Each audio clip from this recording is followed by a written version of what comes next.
அவங்க அப்பா வீட்டு பணமா அப்படின்னு கேட்கிற மாதிரி எல்லாம் பேசுறவங்க அவங்க அப்பா வீட்டு சோத்தை வச்சுட்டு அவர் இன்னைக்கு பதவியை அனுபவிச்சுட்டு இருக்காரா அப்படின்னு சொல்ல முடியுமா? கேட்க முடியுமா?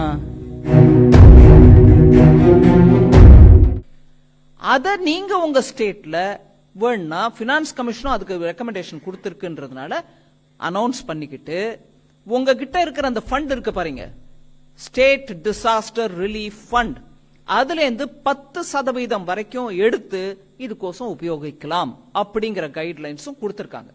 அதை தவிர மத்திய அரசு நேஷனல் டிசாஸ்டர் ஏன் அனௌன்ஸ் பண்ணல? இல்லைங்க, அந்த சிஸ்டமே இல்ல, இப்ப வரைக்கும் யாருக்கும் அனௌன்ஸ் பண்ணல.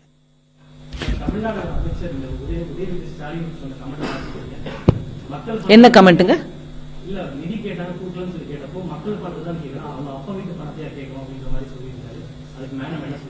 அவங்க பாஷை எப்போதும் அப்படிதானுங்க. அத சனாதன தர்மம் போது கூட அப்படிதான் நாங்க அழிக்க வரல ஒழிக்கவே வந்திருக்கோம் பேசினாரு இல்லைங்களா? அவரோட பாஷை எப்போதும் அப்படிதான் இருக்கும்.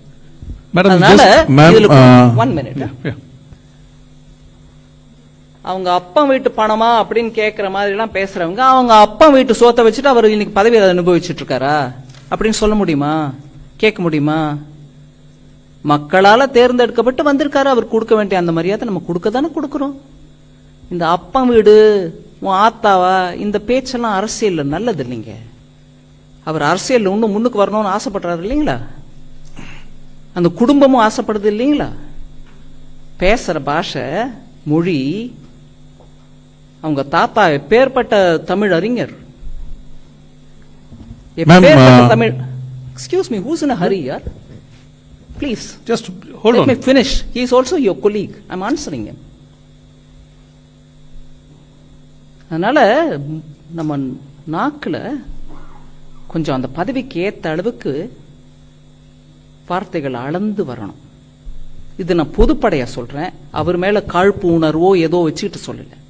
இதுக்கு முன்னாடி ஒரு உதாரணம் பார்த்தோம், இப்போ இன்னொரு உதாரணம் பார்க்கிறோம்.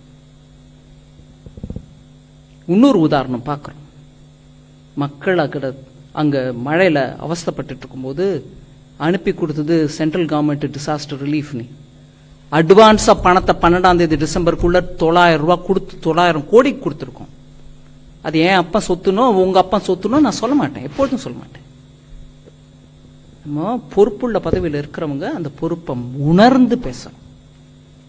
தயவு பண்ணி நீங்க அடுத்த தடவை நீங்க அவருக்கு முன்னாடி இருந்து கேள்வி கேட்கும் போது கூட சொல்லுங்க, அந்த அம்மா இப்படி பேசினாங்க, நம்ம எல்லாரும் கூட யோசிச்சு பேசணுங்க. கொடுத்துட்டாங்க, அவங்க கொடுக்க வேண்டிய பணத்தை முதல்ல கொடுத்துட்டாங்க. இந்த டீம் வந்து பார்த்துட்டு போன பிறகு நீங்களும் அதுக்கு கலந்து ஆலோசனை பண்ணி உங்களுக்கு சொல்ல வேண்டியதெல்லாம் சொன்ன பிறகு அவங்க போய் ப்ரொசீஜரலி என்ன பண்ணுவாங்க. உங்க அப்பாவும் போய் பிரதமரை பார்த்துட்டு வந்திருக்காங்க, அதனால பண்ணுவாங்க.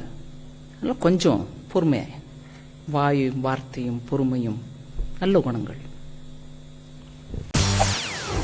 செய்திகளை உடனுக்குடன் தெரிந்து கொள்ள உடனே சப்ஸ்கிரைப் பண்ணுங்க.